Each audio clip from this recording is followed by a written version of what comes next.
What is up, guys, and welcome back to another episode of the Career Mode. We're into episode number 122 now. And before we start today's episode, I just want to say quickly, I apologise in advance. There was no double upload yesterday, and it looks as if there'll be no double upload tonight either. The only reason being, I've been extremely busy with IRL stuff, and I've had to basically record this and edit it the same day, and then try and get it out for tomorrow, or the day you're watching this, basically. So, I recorded this the night before, and hopefully it'll be out in that time. If it's not, I apologise. But like I said, there's nothing I can do when you put in a situation where you literally have no time.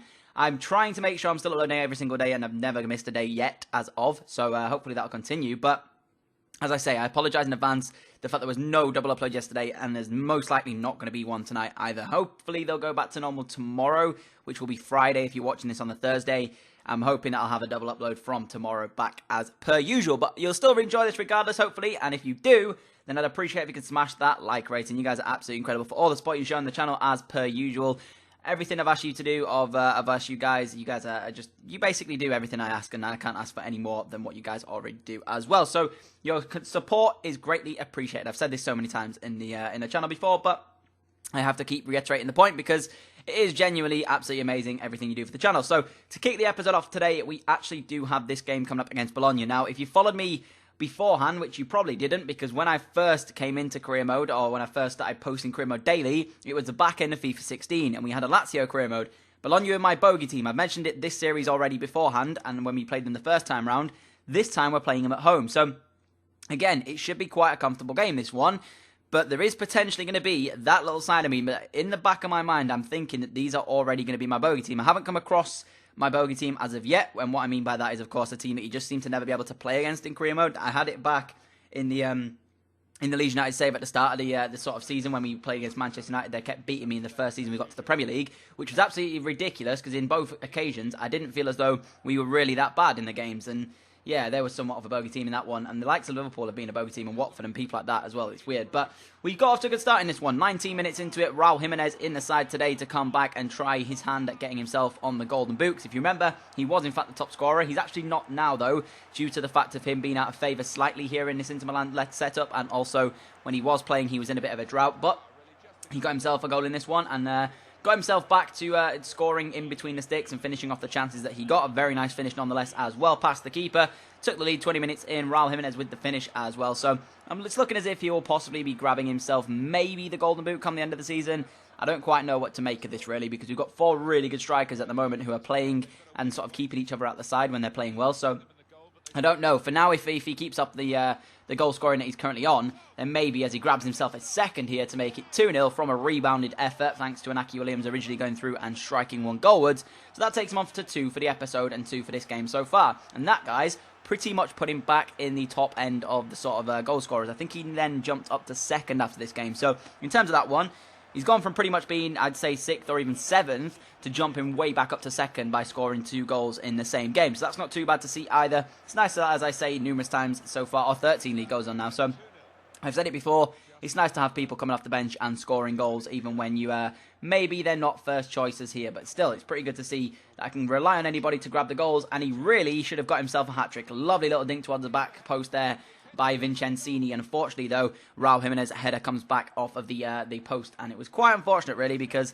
if he'd have got himself a hat-trick, he would have then been the top scorer in the league. Right now, I think he's joint top scorer on 13. I think he's pretty much up there, and if not, I just needed that to go in, and he would have been the top scorer currently in the division. But it is what it is. He'll get his chances come later on in the episode, possibly, maybe even in tomorrow's episode. He will get his chances, so you know what it is. But Juventus winning again by 3-0. So, provided I keep winning, I said this before, it's in our hands. So, if we can keep our results up, it really doesn't matter what Juventus do. Because right now, I think we are sat currently 5 points clear of them. So, provided that we keep up what I'm saying, then we should win the title. I mean, I said to you guys, we are going to drop points against a team that you won't be expecting it, and it's most likely going to happen at some point where we'll lose or even draw to a team where we'll have 14 or 15 shots, and they will have one, and it'll end like a 1-1 or a 1-0 to them, and it's going to happen. It happens in FIFA. I've noticed it quite a bit, actually, when I'm playing career mode and stuff, and it's so frustrating. And by the way, if I'm keep taking pauses in the commentary, I've got a really, really bad toothache at the moment, so I'm trying to keep up with the commentary and stuff, but it really is just getting to the point where I have to keep sort of stopping the commentary slightly. So if you ever notice a break in it, just know that that's the reason why. If there's ever like a slight break in commentary, that's basically it, because my tooth is absolutely in agony. But We came into this one here against Lazio, and they were sat in 6th place. And this, again, comes back to the point I was making in, was it yesterday's episode or the day before that, where I was talking about how many good teams are in the Calcio A. And you've got to say as well, the fact that Lazio are not in the top 4, the fact that Milan are not in there, Napoli are not in there, just shows you how difficult this league can be. So the fact that we're still unbeaten after 22 or 23 games now is absolutely unbelievable. And it's a great achievement. And you have to say, with this team, there is potentially going to be that sort of side of me that thinks we can win the Champions League in this season if we can go all the way to the final. But we'll have to see, of course, because Leeds are still in there. A lot of big teams will still be in there. Half-time in this one, though, guys, it was a stalemate, 0-0. It was a very boring first half, so I changed up the formation, decided that I was going to go with a 4-3-1-2. Occasionally, I will change my formation up if I don't think it's working in-game, which I didn't feel as though it was here. And we eventually had the first chance of the half. Into the second half, 63 minutes in, I think it was. Ziterbo, great strike, and then the keeper made a save like that.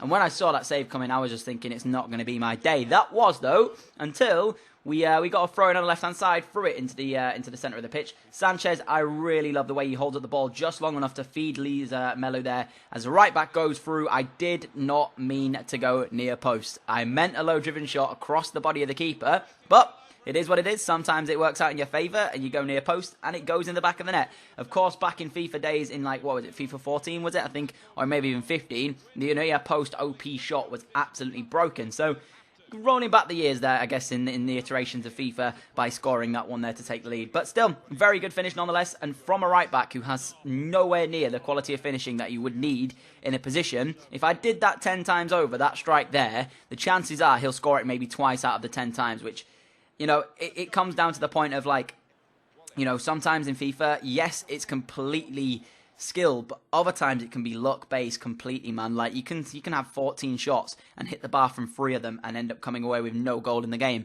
And then other times you can have 1 shot, it go in, and you're absolutely buzzing because you've won the game by a goal to 0. So although there is a lot of skill involved in FIFA, sometimes I sort of think to myself, it is quite luck-based as well. But it is what it is. I mean, at the top level of FIFA, you can see it when they're playing regionals and stuff in Foot Champions. Yes, it is quite a lot of skill. Sometimes it is luck, but majority of the time at that sort of level of FIFA, it is sort of this sort of skill.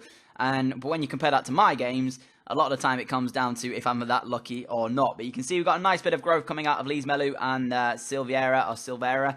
And I want to just mention right now, I am planning on putting Vincenzini into the skill sort of side of things, so he can grow himself in overalls or the training system.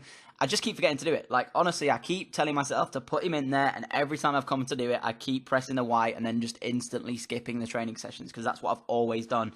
If I remember to do it, I'll put him in there, but I apologise in advance, because he was actually supposed to go in there, and I don't know why I haven't done it yet. But we came into this one here against Atlanta, and honestly, do you remember when I said beforehand that we were going to drop points to a team that we weren't expecting? Well, this would be a side in which I would say if we were to drop points, it would most likely be to a side like Atalanta. And I mean, no disrespect by that, of course, if you support them and you watch my videos. I'm sure they do quite well in real life, but what I'm saying is, right now, in terms of career mode, they're nowhere near a team that should be testing me. You can see they're not even in the top 10 at this point. So coming into this one, still unbeaten, winning the majority of the games, only drawing 3 of the entirety of the games we've played here in the league. This should have been comfortable. You can see our team, it's pretty much an extremely strong lineup. So I came into this, no hesitations, no problems. I thought this was going to be a walk in the park, and boy, was I wrong. This game was absolutely tough. It was one of the most toughest games I've had in the entirety of this episode so far. Yao Guy, of course, starting at centre-back, formerly of us at Inter Milan.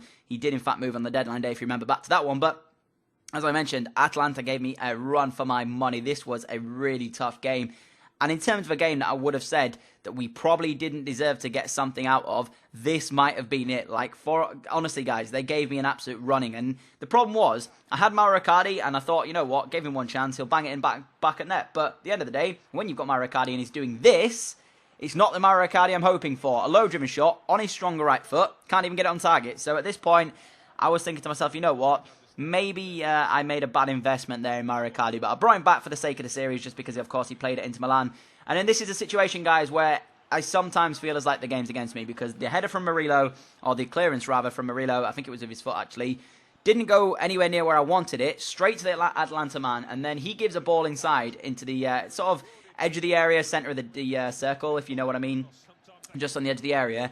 and an absolute rifle of a volley to make it 1-0. And at that point, I instantly skipped. That just shows you how like tilted I was at the fact that that went in, because you'll know if I'm tilted, because if I instantly skip a computer's goal, that means I'm tilted by it. And then when this happens, guys, and Mauro Icardi, who has just missed a simple chance, has an open goal. Yes, it's on his weak foot, but he has a 4-star weak foot. At that point, I was like, oh, hell no, you're going off now, Mauro. I'm sorry. It is what it is. If you're not finishing your chances, if you're not playing well, you will be dropped and you will be taken off. And that's exactly what I did. So it was more frustration rather than anything. And you can see, possession-wise, we had 65% to their 35. We were controlling the play. And as I said, this looks as if it was going to be one of those games where I dropped points against a team just not expecting. Until at this point, I went on to all-out attack, and my centre-back, Silveira, I think he's called.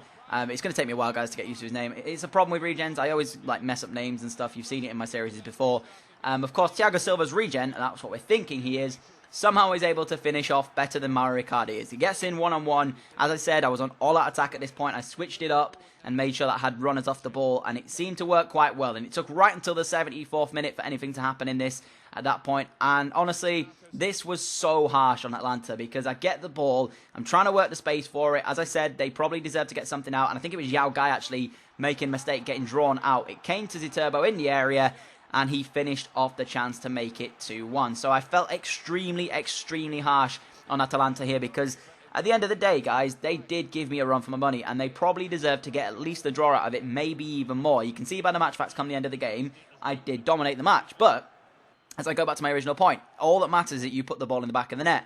They did that. We didn't really play our best football. You can see we had pretty much 5 shots on target out of 12. That's ridiculous. That's less than 50% of our shots going on target, which is not good enough for a side like Inter Milan. So I felt very harsh on Atalanta there, and they probably deserved to get something out of the game. So credit to them. They gave me an extremely tough affair. Juventus beating Roma as well. That was one of the games that I sort of hoped Juventus were going to drop points in, but unfortunately it wasn't to be. We do in fact have a Champions League game up in the next episode as well. We'll take on Schalke for the first round of the knockout phases of the Champions League. And I just want to show you something in a second here, guys. As you can see, we're doing a little bit more training. I think we get some growth out of Silveira there. Yeah, in fact, he does go to an 84 centre-back. But I mentioned rather, that the Champions League was going to be quite tough because the likes of Leeds are in it, who have pretty much one of the best sides in Europe. But when Leeds lose 2-0 in the first game to Galatasaray, there is a lot to do at Elland Road. So, potentially, the most difficult team that I think we could come up against in the Champions League could be knocked out in the first knockout phases. It's shaping up, guys, to be an extremely good Champions League Cup round stage for us. So hopefully we get through ours, and that will be in the next episode. So hopefully you enjoyed this episode, guys. If you have, I'd appreciate if you could hit that like rating. As always, guys, thank you all for your continued support, and I will catch you all with another video very soon. Adios.